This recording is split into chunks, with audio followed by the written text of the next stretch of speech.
India TV YouTube channel को subscribe करें और बेल आइकन दबाएं। नमस्कार, मैं हूं अमित पालित। महंत नरेंद्र गिरी की मौत मिस्ट्री पर एक के बाद एक खुलासे होते जा रहे हैं। इंडिया टीवी पर अब हम आपको उस चश्मदीद का बयान सुनाएंगे जो सबसे पहले महंत नरेंद्र गिरी के कमरे में गया था।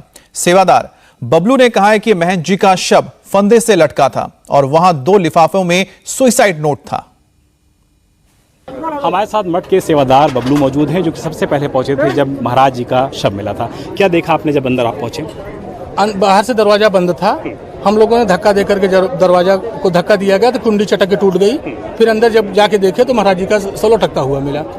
फिर रस्सी से चाकू से रस्सी काट करके उनको नीचे उतारा गया। फिर पुलिस प्रशासन को फोन किया गया, फिर अपने मंदिर वालों को और सब लोगों को फोन किया गया। कल कौन कौन मिलने आया था महाराज जी से जिनसे उन्होंने मुलाकात की हो? कोई ऐसा आदमी आया हो जो बहुत देर तक मिल के गया हो? कोई ऐसी जानकारी? नहीं, ऐसा तो कोई नहीं आया था। उनसे लोग मिलने वाले बहुत लोग आते हैं, मगर ऐसा कोई व्यक्ति नहीं आया जिसके बारे में हम लोग बताएं कि ऐसा कोई दबाव देने वाला आया हो या कुछ आया हो। ऐसा कोई नहीं है। महंत जी क्या परेशान थे 1-2 दिन से? कुछ नहीं। आखिरी चीज बता दीजिए कि सुसाइड नोट को आपने देखा है क्या? उसमें किसी का सुसाइड नोट को हमने देखा नहीं, ये देखा कि सुसाइड नोट वहाँ 2 लिफाफे में था, पुलिस प्रशासन को दे दिया गया और क्या लिखा था इसके बारे में हम जानकारी नहीं। तो निश्चित तौर पर जो बबलू हैं वो सेवादार हैं, महंत नरेंद्र गिरी के साथ लगातार रहते थे। कल जब उनकी मौत हुई तो सबसे पहले कमरे में बबलू पहुंचे थे। बबलू और उनके साथ के जो शिष्य दूसरे थे उन्होंने ही दरवाज़ा तोड़ा था, उसके बाद अंदर दाखिल हुए थे। हालांकि उनका ये कहना है कि कोई ऐसा कल नहीं आया था जिसकी वजह से महाराज जी टेंशन में आए हों, परेशान हुए हों, लेकिन सुसाइड नोट था ज़रूर, लेकिन बबलू ने उसमें किसी का नाम नहीं देखा था। ये वो चश्मदीद हैं जो मौत के बाद सबसे पहले कमरे में पहुंचे थे। उन्होंने इंडिया टीवी को अपनी एक्सक्लूसिव जानकारी दी कि किस तरीके से घटनाक्रम कल हुआ था इस मठ में। मकसूद आलम के साथ विशाल प्रताप सिंह, इंडिया टीवी, प्रयागराज। तो आपको बता दें कि जो चश्मदीद है जिन्होंने सबसे पहले महंत नरेंद्र गिरी का शव देखा था, कमरे में दाखिल हुए थे बबलू, उनसे इंडिया टीवी के संवाददाता विशाल प्रताप सिंह ने बात की और बबलू ने बताया क्या कहा और उन्होंने क्या देखा था। सबसे पहले आपको एक बार फिर से हम सुनवाते हैं। हमारे साथ मठ के सेवादार बबलू मौजूद हैं, जो कि सबसे पहले पहुंचे थे जब महाराज जी का शव मिला था। क्या देखा आपने जब अंदर आप पहुंचे? बाहर से दरवाजा बंद था, हम लोगों ने धक्का देकर के दरवाजा को धक्का दिया गया तो कुंडी चटक के टूट गई। फिर अंदर जब जाके देखे तो महाराज जी का सलो टकता हुआ मिला। फिर रस्सी से चाकू से रस्सी काट करके उनको नीचे उतारा गया। फिर पुलिस प्रशासन को फोन किया गया, फिर अपने मंदिर वालों को और सब लोगों को फोन किया गया। कल कौन कौन मिलने आया था महाराज जी से जिनसे उन्होंने मुलाकात की हो? कोई ऐसा आदमी आया हो जो बहुत देर तक मिल के गया हो? कोई ऐसी जानकारी? नहीं, ऐसा तो कोई नहीं आया था। उनसे लोग मिलने वाले बहुत लोग आते हैं, मगर ऐसा कोई व्यक्ति नहीं आया जिसके बारे में हम लोग बताएं कि ऐसा कोई दबाव देने वाला आया हो या कुछ आया हो। ऐसा कोई नहीं है। महंत जी क्या परेशान थे 1-2 दिन से? कुछ नहीं। आखिरी चीज बता दीजिए कि सुसाइड नोट को आपने देखा है क्या? उसमें किसी का सुसाइड नोट को हमने देखा नहीं, ये देखा कि सुसाइड नोट वहाँ 2 लिफाफे में था, पुलिस प्रशासन को दे दिया गया और क्या लिखा था इसके बारे में हम जानकारी नहीं।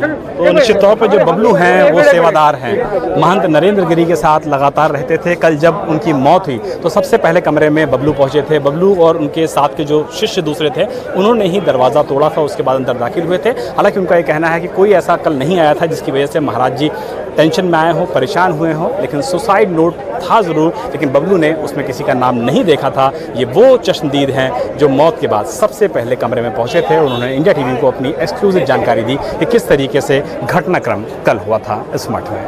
मकसूद आलम के साथ विशाल प्रताप सिंह, इंडिया टीवी, प्रयागराज।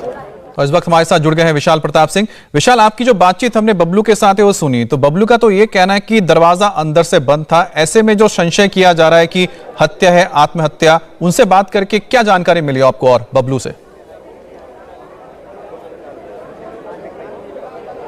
देखिए, जो हमारी अभी तक की जांच है और जिस तरीके की पुलिस आगे बढ़ा रही है इस पूरे मामले का इन्वेस्टिगेशन, उसमें ये बात तो बिल्कुल साफ हो जाती है। 2 शिष्यों से हमारी बातचीत हुई है, जिसकी बातचीत अभी हम सुन रहे थे बबलू, और सुबह आने के बाद इसी बाबुंगरी मठ में जिस शिष्य निर्भय से हमारी बातचीत हुई उसका भी कहना था कि जो दरवाज़ा था वो अंदर से बंद था। उन्होंने जब धक्का दिया है तो जो कुंडी होती है वो चिटकनी टूटी है और उसके बाद जो शिष्य हैं, अनुयायी हैं, वो कमरे में अंदर गए हैं। उन्होंने देखा है कि महंत नरेंद्र गिरी का जो शव है वो पंखे से लटका हुआ है, नायलॉन रस्सी से। तो कम से कम जो 2 शिष्य मौके पर सबसे पहले पहुंचे उनकी एक बात से तो स्पष्ट हो जाता है कि कम से कम कमरा अंदर से बंद किया गया था और कमरे में अंदर नहीं था कोई भी। कम से कम जो शिष्यों ने बात बताई उसका जो मैटर ऑफ इन्वेस्टिगेशन है और जो लाइन है वो कम से कम यही है।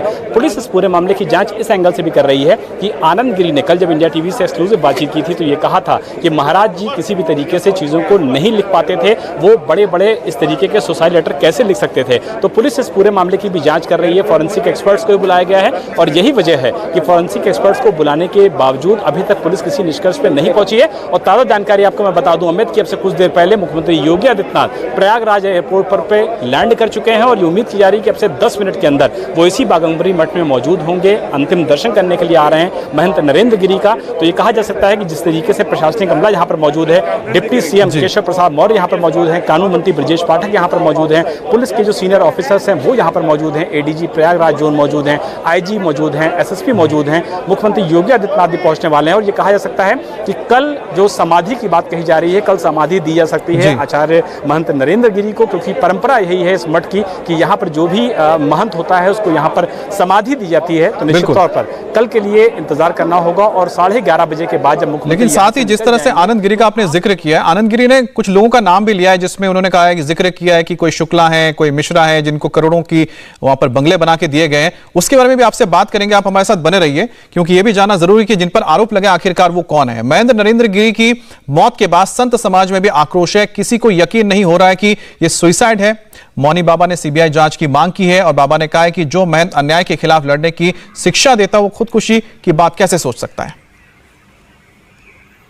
राम मंदिर के लिए अपने जीवन को समर्पित करने वाला संत हम सब के बीच में नहीं रहा है। उसको सुनकर के हमें विश्वास नहीं होता कि वो ऐसी घटना घट सकती है। जो बात कही जा रही है उस पर हम विश्वास नहीं करते हैं। उनके साथ कोई साजिश हुई है और साजिश के साथ ये घटनाएं घटी गई हैं। इसकी सीबीआई जांच हो, प्रधानमंत्री जी, गृह मंत्री जी, मुख्यमंत्री इसकी जांच कराएं और अपराधियों को दंड दें, क्योंकि वो ऐसा लड़ने वाला संत कभी मरने की बात नहीं सोच सकता है। और यदि ऐसी परिस्थिति पैदा भी हुई, उसके पीछे कौन लोग हैं, किन लोगों ने विवश किया है पूज्यश्री को आत्महत्या जैसी बात सोचने के लिए देश के सामने एक प्रश्न है। सरकार से अपेक्षा है वो सहयोग करे और पीड़ाओं को समझे। महाराज जी का नरेंद्र गिरी जी को परेशान किया जा रहा था, लगातार कोई ब्लैकमेल किया जा रहा था, ऐसी जानकारी। देखिए पूज्य संत के साथ क्या हो रहा है तो सब बारीक जांच में खुलेंगी, लेकिन निश्चित रूप से इसके पीछे गहरी साजिश है जिसका खुलासा होना बहुत जरूरी है। नहीं तो हम सब ऐसे ही व्यथित मन से सरकार से अपेक्षा करते रहेंगे और न्याय नहीं मिलेगा तो संत समाज टूट जाएगा। अब संत समाज जो महंत नरेंद्र गिरी के निधन की खबर से सदमे में है, सबका एक ही सवाल है, जो संत मानसिक तौर पर इतने मजबूत थे वो आत्महत्या कैसे कर सकते हैं। इसलिए सब चाहते हैं कि इसकी जांच हो। बहुत दुखद दुर्घटना है। मुझको जब ये समाचार मिला तो मुझे बड़ा आश्चर्य हुआ कि नरेंद्र गिरी जैसा बहादुर संत आत्महत्या कैसे कर सकता है, फांसी कैसे लगा सकता है। क्योंकि मैं उनसे आज से परिचित नहीं हूँ। राम जन्मभूमि आंदोलन जब से प्रारंभ हुआ तब से वो मेरे साथ में हैं। देश के कोने कोने में सब जगह बैठकों में मेरे साथ थे। तीर्थराज प्रयाग में जाता था, कभी कभी बीच में तो उनके यहाँ रुकता था, उनके साथ बैठकर भोजन करता था। उनके साथ ही बाघंबरी गद्दी से मैं हनुमान जी का दर्शन करने के लिए आता था, वो मेरे साथ आते थे।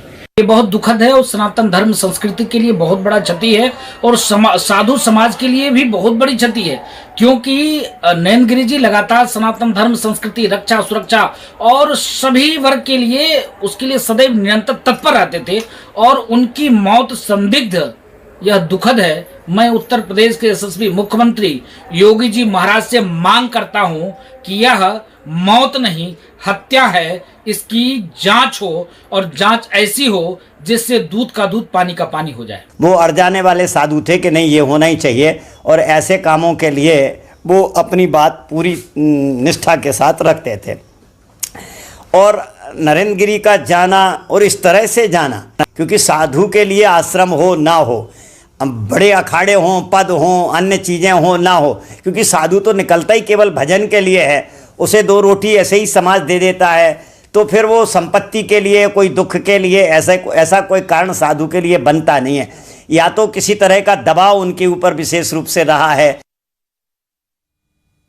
महंत नरेंद्र गिरी की मौत क्यों हुई, क्या इसमें कोई साजिश का एंगल है? पुलिस इसकी जांच कर रही है। और इस बीच यूपी के डिप्टी सीएम केशव प्रसाद मौर्य ने कहा है कि महंत नरेंद्र गिरी की मौत से हर कोई दुखी है। सरकार मौत की हर संभव जांच कराएगी और जो भी दोषी होगा उसे कठोर दंड दिया जाएगा। बाघंबरी गद्दी के महंत नरेंद्र गिरी जी महाराज के कल निधन के समाचार से मैं व्यक्तिगत बहुत दुखी हूं और परसों ही मैं यहां से उनका आशीर्वाद लेकर के दर्शन करके गया था। कल समाचार मिला है आज उनको अंतिम विदा देने आना पड़ेगा। यह सोच करके सुन करके ही मैं बता नहीं सकता हूं क्या बीत रही है हम लोगों पर। पूरा प्रयागराज दुखी है, पूरा प्रदेश और देश दुखी है, और जिस भी कारण से महाराज जी की यह स्थिति हुई है हर कारण की जांच कराएंगे और जो भी इसके दोषी होंगे उनको खोज निकालेंगे, उनको कठोर से कठोर से कठोर से कठोर दंड दिलाएंगे और इस प्रकार की चीजें स्वीकार नहीं की जाएंगी। आप 2 दिन से पहले और डिप्टी सीएम दिनेश शर्मा ने भी महंत को श्रद्धांजलि दी है और उन्होंने क्या कहा आपको सुनाते हैं। दुखद क्षण है हम सबके लिए और ये विश्वास करने वाला क्षण नहीं लगता। महाराज जी हम सबके बीच में नहीं रहेंगे, ये सोचना भी आज हमारे लिए कष्टदायी है। श्री राम जन्मभूमि मंदिर शिलान्यास के समय और प्रयागराज कुंभ के समय उनका जो खुशी से आह्लाद था, खुशी से जो उनके वक्तव्य थे, उसमें मैं बाल स्वरूप देखता था। एक संत का बाल स्वरूप कैसे हो सकता है? प्रसन्नता के भाव में वो राम श्री राम जय जय राम गाते गाते लग रहा था कि वो नाच रहे हैं, कि जो शिलान्यास इधर हो रहा था उधर महाराज जी खुशी से उछल रहे थे। लेकिन यकीन नहीं हुआ कि वो बहुत एकदम से हिम्मत वाले आदमी थे, हर परिस्थितियों से निपटने की क्षमता भी रखते थे और हनुमान जी के परम भक्त थे। जिस प्रकार से उन्होंने कुंभ में अपने व्यक्तित्व और कृतित्व का परिचय दिया वो हमारे सामने एक उदाहरण था। कई बार उनसे मिला हूँ, मुझे ऐसा लगता है, मैं जानता हूँ कभी हम लोगों के मन में निगेटिविटी या कुछ नर्वस होते थे, उनसे बात करते थे तो वो पॉजिटिव बात करते थे, एनर्जी देते थे। वो व्यक्ति आत्महत्या करेगा ये हजम नहीं हो सकता। सनातन धर्म और अखाड़ा परिषद का नेतृत्व करने वाला महान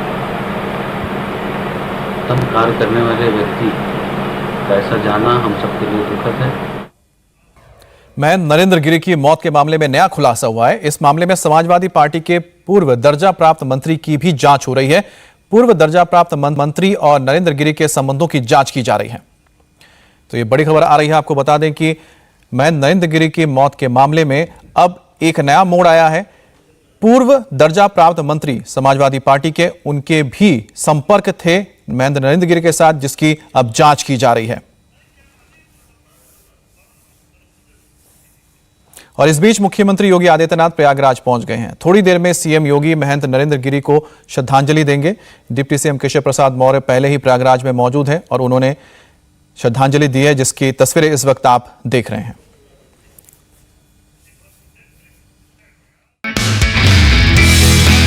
नमस्ते, मैं हूं मीनाक्षी जोशी। वीडियो और खबरों से अपडेट रहने के लिए India TV YouTube channel subscribe करें, बेल आइकन दबाना ना भूलें। जुड़े रहें इंडिया टीवी के साथ।